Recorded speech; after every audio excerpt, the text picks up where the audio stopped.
Estimados amigos y amigas, ¿cómo están todos ustedes? Con una nueva entrega. En este video vamos a explicar la manera más sencilla, pero además comprender cómo funcionan los fusibles en un microcontrolador de gama alta. En este caso, esto viene a ser importante debido a que muchos desarrolladores, makers, quieren migrar, por ejemplo, de un 16F877, 887, de un 877A de la empresa Microchip, de los PIC, a uno de gama alta, que sería el PIC 18F4550, por ejemplo, ¿no? Ambos modelos, el 877A o el 887, son físicamente a nivel de su estructura física compatibles con el 18F4550 en la mayoría de los pines. Entonces, pero bueno, son compatibles en un buen porcentaje. No olviden siempre revisar la hoja de datos. Y entonces en este video vamos a ver la manera más sencilla de poder configurar algo que para muchos es un dolor de cabeza, que son los fusibles. Bien, entonces voy a empezar justamente explicando la configuración que para nosotros viene a ser importante de analizar a la hora de entender cómo va el 18F4550, especialmente con esta gran variación que son los cristales de oscilación, los relojes de oscilación que tiene este módulo o que los acepta. Vamos a reconocer tres aspectos importantes. Tenemos tres partes importantes. Una que es el oscilador, que viene y proviene de un oscilador externo, de un resonador, un oscilador secundario proveniente de los temporizadores y un oscilador interno, que es un módulo que tiene su generación de pulsos para que la CPU pueda funcionar a una determinada velocidad. Uno de los primeros dolores de cabeza es saber seleccionar cómo trabajamos para la selección del cristal en el modelo 18F4550. Vamos a explicarlo de manera fácil. El primer caso en el que nosotros querramos conectar un cristal resonador en los pines correspondientes del microcontrolador, ¿sí? Vamos a entender que este pasa o puede distribuirse por tres lados. Uno directamente para hacer funcionar el USB que tiene este microcontrolador, otro que pasa por un generador y un PLL para generar frecuencias distintas, y otro que va directamente al prescaler para poder llegar hasta la CPU como tal del microcontrolador. Vamos a dar el caso en el que nosotros queremos trabajar con 4 MHz y hacer trabajar el dispositivo también a 4 MHz. Entonces nosotros vamos a conectar un cristal de 4 MHz. Le decimos que vaya directamente al PLL, ¿ya? Para poder generar 96 MHz, que son la base para generar 48 MHz hacia el USB. A ver, ¿qué quiere decir esto? Cuando nosotros querramos usar el USB de este micro, necesitamos inyectarle o 48 megas directos o 48 por el PLL, siempre y cuando querramos que trabaje a full velocidad, 48 megas, ya que también el USB puede funcionar a baja velocidad, que son 6 megas. Pero bien, yo en otro video voy a explicarles la configuración del USB. Ahora vamos a explicar cómo configurar la velocidad de la CPU como cualquier otro microcontrolador. Entonces vamos a suponer nuevamente el caso de 4 MHz de cristal. Perfecto. Nosotros vamos a decirle que haga un prescaler dividido entre 1 para seguir teniendo los 4 MHz. Esos 4 MHz entran por acá al PLL de 96 MHz, y posteriormente acá se divide en dos partes. Se va para el USB, 96 entre 2 generará 48 full speed, y esos 96 vienen nuevamente aquí a un divisor de frecuencia. Si nosotros hacemos la división correspondiente, por ejemplo, de esos 96 dividido entre 2, no se olviden que viene de 96, entonces tendremos 48 MHz que entren al CPU, ¿no? Entonces, conclusión, metemos cristal de 4, cristal resonador, lo dividimos entre 1, se genera 96. Esos 96 se dividen entre 2 para ir 48 al USB en caso que lo usemos. Si no lo usamos, Simplemente consideramos que esos 96 vienen a un divisor de frecuencia en este módulo, y si lo dividimos entre 2, pues tendríamos los 48 MHz para nuestro CPU. Esa es la máxima frecuencia que aceptaría nuestra CPU. Ese es el primer caso. Alguien a esto ya dirá, y si queremos otra frecuencia, pero bien, hacemos lo mismo, ¿no? Cristal de 4, ¿sí? Le damos una división entre 1 para que esos 4 MHz generen 96 automáticamente, y esos 96 podemos dividirlo entre 2, entre 3, entre 4 o entre 8. Esas son las posibilidades de inyectarle distintos valores por ese camino a la CPU, al microcontrolador. Bien, o podemos variar los casos simplemente dependiendo qué cristal voy a meter y si voy a ir por el PLL. La pregunta es, ¿y estos divisores cuándo lo usamos? Va a depender. Si tú quieres usar 48 MHz para activar el módulo USB, que lo voy a explicar en otro video, entonces definimos, por ejemplo, ¿qué pasa si yo coloco un cristal de 20 MHz a la entrada? Un cristal resonador. Entonces tendré que hacer la división entre 5 para que los 20 dividido entre 5 me dé 4 MHz. Esa es la condición, tener 4 MHz en este punto. Gracias a esos 4, el PLL será 96, que dividido entre 2 irá al USB, y esos 96 acá yo podré preescalarlos para inyectarle a la CPU. Conclusión, puedo tener una velocidad definida para el módulo USB y al mismo tiempo con este divisor encontrar 96 entre 2, 3, 4 o 5 o 6, perdón, ¿sí? Y a partir de ello poder inyectarle otra velocidad ya a la CPU. Distinguimos dos cosas, una velocidad de el USB y una velocidad de el CPU. Ese es el primer camino entonces, ¿no? Ahí estamos, ¿ok? El siguiente camino será el que nosotros podamos conectar un cristal resonador y venir por el camino de aquí abajo. Por decirles 4 MHz, esos 4 MHz lo divido entre 1 porque vamos a venir por el camino de acá, lo divido entre 1 y tendremos los mismos 4 MHz que entrarán a la CPU. No estoy usando nada del bloque de aquí arriba porque no me interesa el USB, ¿sí? Entonces solo me interesa darle la velocidad justamente del CPU. Lo selecciono los 4 MHz, me vengo por este divisor y esos 4 MHz lo puedo dividir entre 1 para que entre los 4 MHz a la CPU. O si ustedes gustan lo dividen entre 2, entre 3 o entre 4 y será esa la frecuencia que entre a la unidad central de proceso, ¿no? A la CPU. Entonces hemos analizado dos caminos. El segundo camino que hemos analizado es con un cristal entrar directamente a la CPU. Vamos con un tercer camino que también es bastante usado en lo que es este microcontrolador. Es el configurar el módulo de oscilador interno.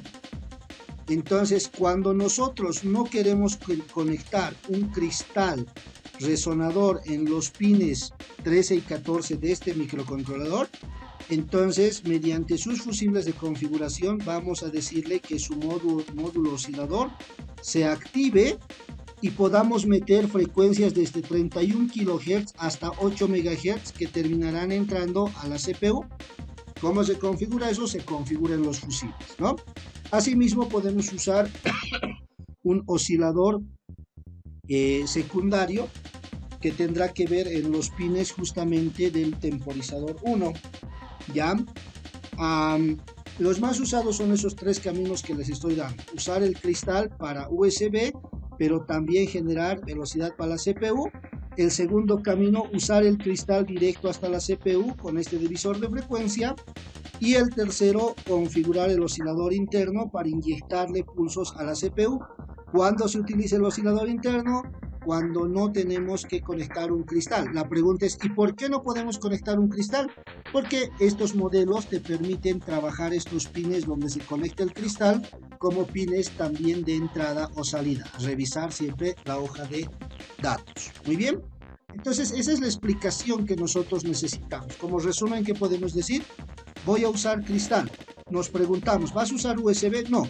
Entonces nos vamos por el camino de abajo. ¿no? Voy a usar un cristal, pero quiero usar a full velocidad el USB. Entonces nos vamos por el PLL para generar full velocidad. O caso contrario, me vengo por este camino de acá y de igual forma dividido entre 4 puedo lograr encontrar 6 MHz para que suban al USB y trabajar en baja velocidad el módulo USB. Este no es un video dedicado a USB, simplemente estoy analizando los tipos de reloj que nos permiten configurar los fusibles de este microcontrolador. En otro video les enseñaré cómo configurar los fusibles para usar el módulo USB. Ahora de lo que se trata es de poder migrar al 877, básicamente un programa del 877, 877A o 887 también, al 18F4550 sin que sea un dolor de cabeza los fusibles. Muy bien, entonces nosotros vamos a ir ahora a la creación del proyecto. Lo vamos a hacer en CSS. Nos vamos a New. Si ustedes gustan pueden ver el video de configuración o iniciando mi primer proyecto en el CSS. Lo tengo también acá en el canal. Ya le vamos a dar un nombre, le vamos a dar Fuses 4550, el nombre del proyecto. Y acá podemos observar, ¿no?, la selección del modelo PIC18. Y acá vamos a ir a buscar un modelo, el 4550. No es el único de su especie, hay uno que es más pequeño, pero tiene características muy similares, que es el 2550. En este caso nosotros queremos trabajar con el 18F4550. Lo primero que definimos es qué tipo de velocidad o cristal o reloj vamos a usar para la CPU. En mi caso decido conectar un cristal. Le digo conectar un cristal. Voy a trabajar en notación científica en el orden de los megas. Le diré mi cristal va a ser de 4 MHz y quiero que la velocidad de la CPU sea 4. Al elegir esto, mis queridos amigos, ya estamos dándole justamente lo que nosotros habíamos definido. Quiero ir con cristal de 4 MHz y que a la CPU le entre 4 MHz. Automáticamente nos va a seleccionar los fusibles para ir por este camino. Si yo quisiera básicamente hacer que esto trabaje a 48 MHz, la CPU, entonces yo coloco 4 MHz de cristal y 48 MHz de CPU. Querría decir entonces que automáticamente los fusibles se van a configurar para entrar con 4 MHz en el cristal y generar 48 megas para la CPU. Entonces automáticamente se va a configurar con esa selección para venir por este camino, ¿no? Y bueno, de esa forma también yo puedo decidir si activo o no activo el USB en baja velocidad o en alta velocidad. Ya les dije, este video no es para activar USB. Entonces yo quiero trabajar con 4 de cristal y que esos 4 entren a la CPU. Bien, el Watchdog es parte también de los fusibles de configuración. En este caso yo no quiero trabajar con el Watchdog. No nos olvidemos que el Watchdog es una característica de verificación de procesos del contador de programa, es decir, de una manera fácil el Watchdog nos ayuda a poder verificar si no se ha colgado nuestro microcontrolador. Para más información pueden ver el video dedicado a mi primer proyecto en CSS que está también en este canal, se los voy a dejar en la descripción. Entonces lo único que necesito acá es decirle cristal de 4 MHz y la velocidad de la CPU también quiero que sea 4 MHz. Bien, ya con eso nos podemos ir a los fusibles, ¿sí?, donde le decimos incluir los siguientes fusibles. ¿Qué significa cada uno de estos? Vamos a explicarlo de manera rápida y concisa. ¿Qué significa File Safe Clock Monitor? ¿Qué podemos hacer con este fusible? ¿Para qué nos sirve? Voy a explicárselos acá. El File Safe Clock Monitor, ¿sí?, es un fusible que nos permite decirle al microcontrolador que monitoree el reloj principal y si este falla, automáticamente cambie a una fuente extra de oscilación. Dicho de otras formas y de una manera más sencilla, si el cristal falla y yo activo este fusible y el cristal fallase por algún motivo, entonces inmediatamente el microcontrolador cambia la fuente de oscilación al reloj interno, ¿sí? Entonces es una herramienta muy útil en caso de que nuestro sistema, nuestro equipo que fabriquemos, tenga un problema con el cristal. Cuando activamos este fusible, inmediatamente cambia el oscilador interno, ¿sí? Esta información nadie se la puede inventar, todo está en la página de Microchip, ahí tienen la referencia. En todo caso, para entender, estos son los registros que se deben modificar para poder activar este fusible. En el caso del CSS, ustedes saben que no manejamos registros, nos hace la vida más fácil. Activamos el File Set Clock Monitor para que tengamos la opción de que el micro automáticamente cambie de fuente del reloj en caso de falla de alguno de estos. Cabe recalcar que estos cambios se toman en cuenta, ¿sí? Cuando se dispara la falla del reloj principal, entra en proceso el reloj interno, pero volverá al cristal solamente cuando se conozca o reconozca un reset, ¿ya? En programas sencillos no es necesario activarlo, lo desactivamos. El segundo fusible, el Internal External Switch. Vamos a revisar qué hace. El Internal External Switchover es un fusible, un bit de configuración que nos permite agilizar el inicio de procesamiento del microcontrolador. ¿Qué quiere decir esto? La hoja de datos y el fabricante nos dice que cuando se da un reset o cuando se sale del modo de reposo del microcontrolador o se energiza por primera vez el micro y nosotros hemos configurado que se use el cristal resonador, ejemplo 4 MHz, el tiempo que tarda en estabilizarse y recién empezar a funcionar son aproximadamente 1024 ciclos. Dependiendo de la velocidad del cristal resonador, estos 1024 ciclos para nuestras aplicaciones pueden ser tiempos perdidos. Cuando nosotros activamos este fusible, le estamos diciendo que mientras se estabiliza el cristal, el reloj interno le empieza a dotar pulsos para que el microcontrolador no pierda tiempo en el funcionamiento, en la interpretación de datos, etcétera, según nuestro programa. Para eso sirve este fusible, el Internal External Switchover Enable, ¿sí? Puesta en marcha del reloj de 2 velocidades, y esto también es parte de la información que está en la página de Microchip. Nos explica justamente lo que les dije.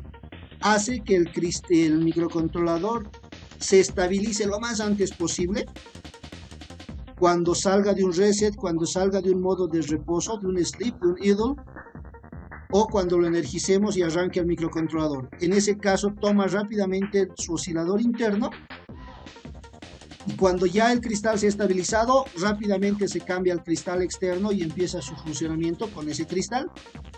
Si no tenemos activado este fusible, pues tardaríamos esos 1024 ciclos a que se estabilice, que obviamente son milisegundos, pero depende de la velocidad del cristal, pero que en algunas aplicaciones donde necesitamos tiempos muy pequeños, por ejemplo en el orden de los micros, procesar algo, pues estos 1024 ciclos se pueden volver una eternidad, ¿sí?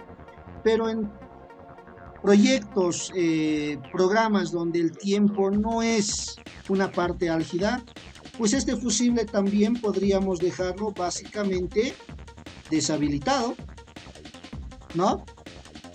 Bien, el Power Up Timer es un fusible tradicional en estos microcontroladores que lo que hace es mantener reseteado el microcontrolador mientras se estabiliza, ¿no?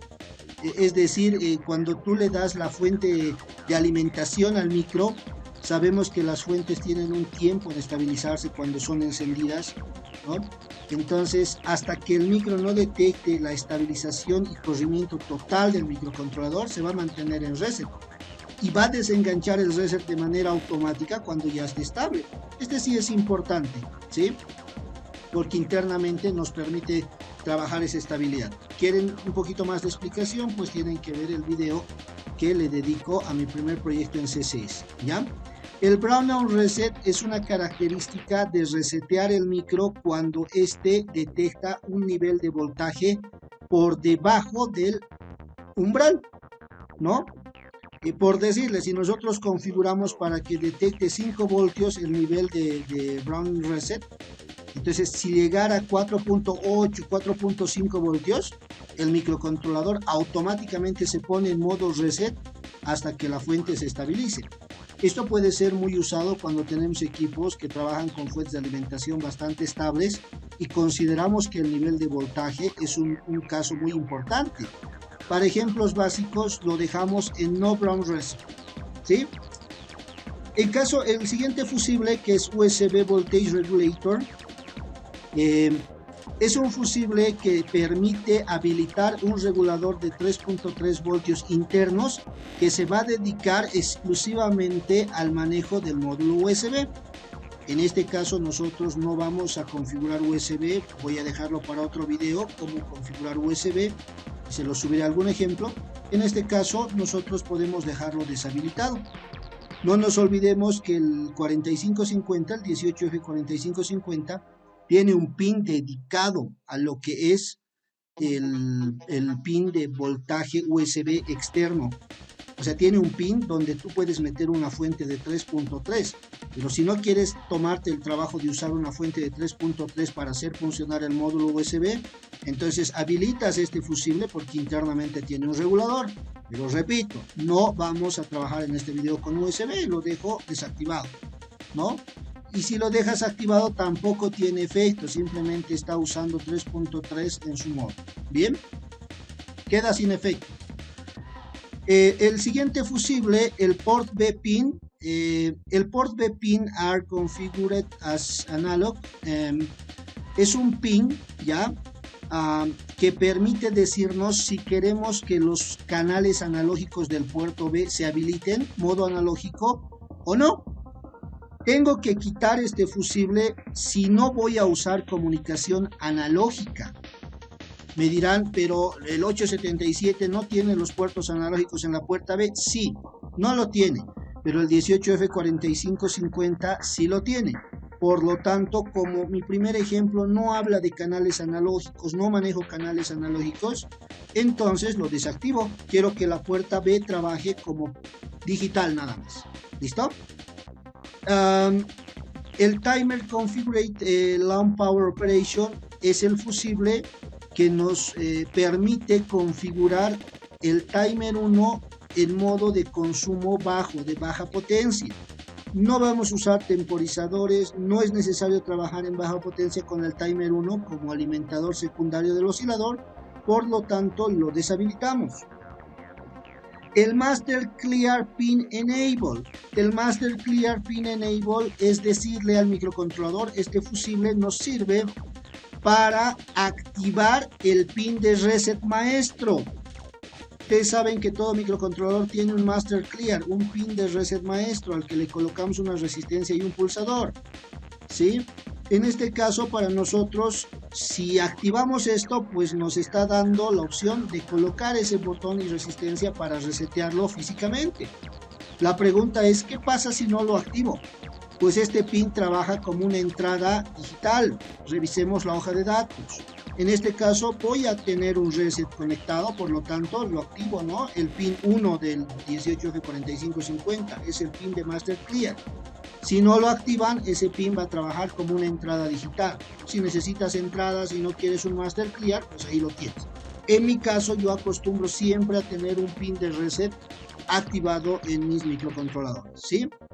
El siguiente fusible, el Stack Full Underflow, es un fusible que nos permite decirle al micro, quiero que te resetes cuando la pila se desborde. Ustedes saben que dentro de la programación existe un nivel de pila que permite guardar dirección tras dirección cuando se llaman a subrutinas, a funciones en el caso del lenguaje C. En el caso de que nosotros llenemos esa pila de saltar tras saltar tras saltar a subrutinas, esa pila se va a llenar y cuando se desborde puede causar un mal funcionamiento en el programa porque va a saltar donde debe o cuando no debe de repente, o salta donde no debe cuando no debe. Entonces, cuando esta pila se desborda debido a una mala lógica en la programación, por ejemplo, podemos decirle, quiero que te resetes cuando pase eso. En tal sentido, entonces, puede resetearse por ese caso, es una forma de protección.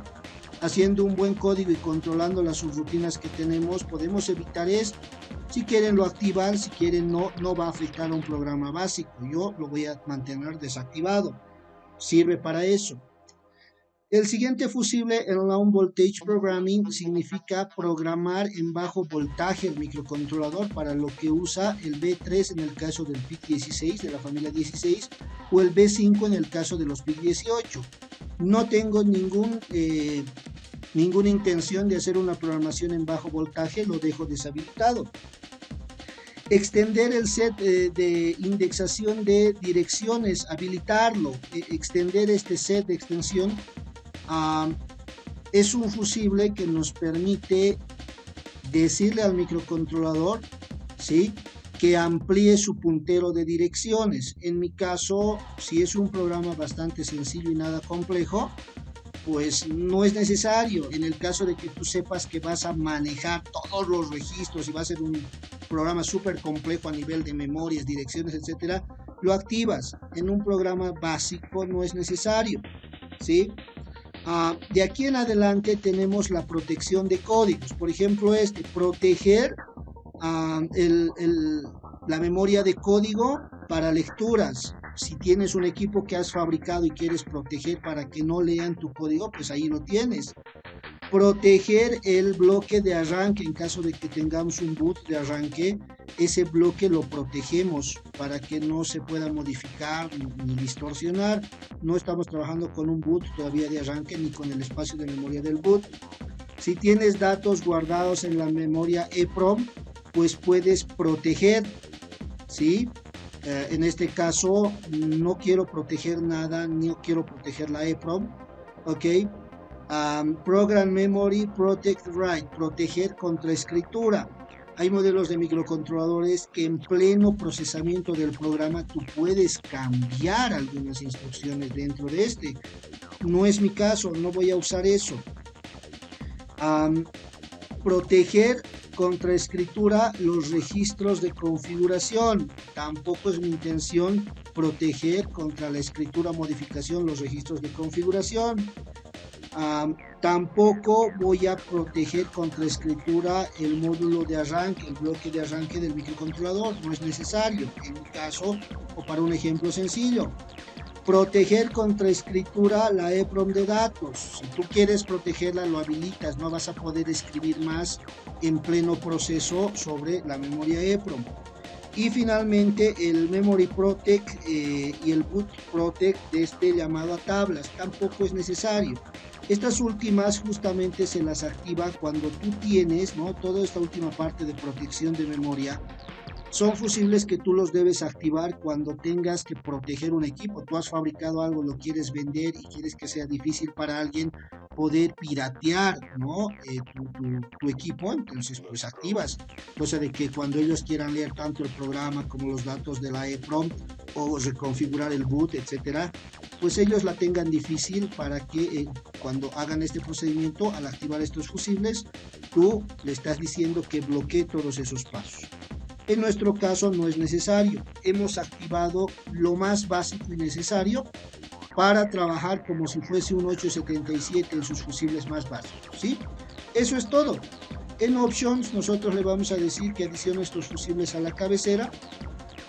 Nos va a mostrar acá entonces, cuando adicionemos estos fusibles a la cabecera, justamente todos los elementos de configuración. Bien. Entonces, para despedirnos, un breve resumen. Lo primero que hemos hecho es configurar el cristal. Hemos analizado al inicio de este video cómo trabaja el cristal del 18F4550.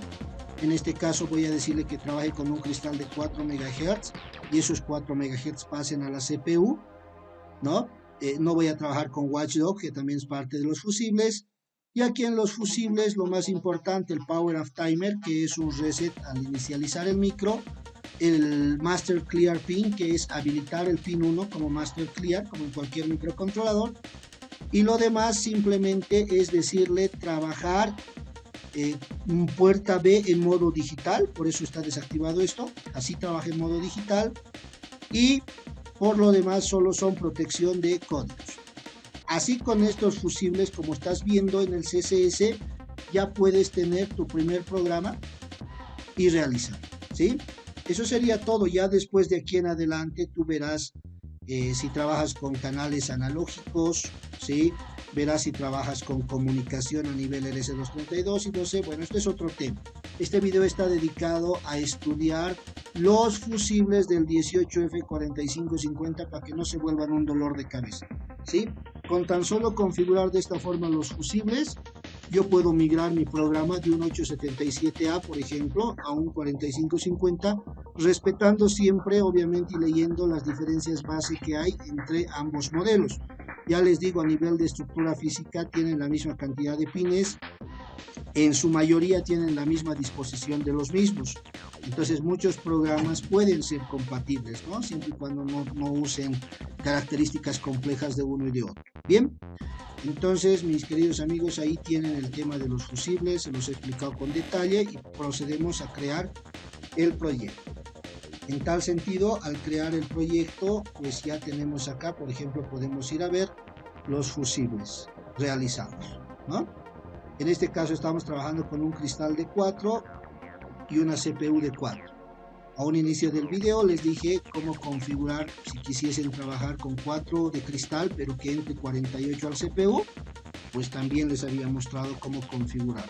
Muy bien, entonces acá ustedes ya pueden llenar el código que quieran, compilar. En este caso, yo, por ejemplo, voy a colocar un código, ¿sí?, que me permita parpadear un LED, ¿no? El famoso hola mundo que conocemos, ¿ok? Output barra baja height, no sé, en el pin 1 podemos ponerle un LED, vamos a ponerle un LED de hecho, y acá tenemos un retardo de 1 segundo, le podemos dar, y esto que se dé todo el tiempo, ¿sí? Prender y apagar, ok. Entonces podemos compilar esto y nos sale que no tenemos errores, ¿sí? Compilamos esto, lo llevamos a la simulación, ok, ahí está, le damos ok y podemos observar que el LED empieza a parpadear cada segundo y evidentemente podemos ver que está funcionando bien. Como comentario final, simplemente decirles, queridos amigos, que por ejemplo, hice la prueba de habilitar el fusible que tenía que ver con el monitor. Lo activé, ¿sí? He activado el monitor de oscilador. Y entonces al activarlo, grabé el controlador. Ahí en el video también se muestra el funcionamiento del LED parpadeante. Y le quité el cristal. Como se supone que el monitor estaba habilitado, el monitor de oscilador del clock, entonces le quité el cristal y de manera automática, sin cristal, el parpadeo de LED siguió funcionando, ¿sí? Siguió funcionando. Ya depende de ustedes con las instrucciones del oscilador interno. Por ejemplo, ustedes pueden por programa decirle que el oscilador interno se configure también a 4 MHz, ¿no? O a 8 MHz. Entonces resulta que al quitarle el cristal, el micro seguía funcionando de manera automática. Le volví a poner el cristal y le di un reset y otra vez tomó los pulsos del cristal. Entonces hice la prueba, ¿no? En lo que es el monitor, el Safe Clock Monitor, y funciona evidentemente, ¿no? Entonces ahí está, chicos, una manera muy fácil de poder migrar al 4550 configurando los fusibles más básicos. Espero este video les haya servido para los que trabajan con microchip, con la serie de gama alta 18G4550. En un video posterior estaremos hablando acerca de lo que son el módulo de USB y hará mi primer programa con USB, se llamará el video seguramente, para que ustedes hagan transferencia de datos en este módulo, ¿sí? Un fuerte abrazo, mis queridos amigos. No se olviden suscribirse al canal y darle like a este video si te ha servido. Y si quieres comentar algo más, extender algo más en este video para ayudar a la comunidad, pues lo dejas en los comentarios. Un fuerte abrazo, mis queridos amigos. Hasta otra entrega. Adiós.